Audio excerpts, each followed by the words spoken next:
Welcome to 60 Seconds Civics from the Center for Civic Education.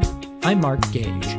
The power to prosecute a person for a crime, potentially taking away their life, liberty, or property, is one of the most powerful tools a government has. The American founders realized this, so with the Fifth Amendment, they sought to protect Americans against the government unfairly using its power to prosecute. First, the amendment requires the government to present evidence to a grand jury that a serious federal crime has been committed. This group of jurors then decides whether there is enough evidence to formally charge a person who is accused of serious crime. This formal criminal charge is called an indictment. A person who is indicted is then put on trial for the crimes they are accused of having committed. The Fifth Amendment also protects Americans against being put on trial more than once for the same crime, which is referred to as double jeopardy. The amendment also provides protection against self-incrimination. You might have heard the expression, "I plead the Fifth."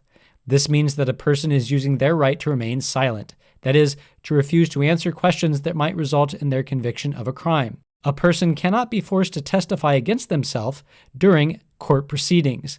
If we did not have this protection, a person might be tortured into providing a confession.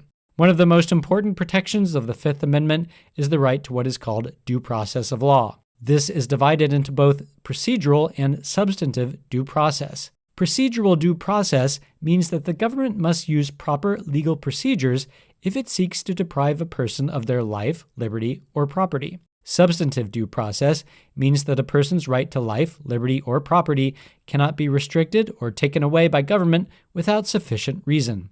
Finally, the Fifth Amendment protects the right to be fairly compensated if the government takes away a person's property for public use. This is called the Takings Clause. That's all for today's podcast. 60 Second Civics, where civic education only takes a minute.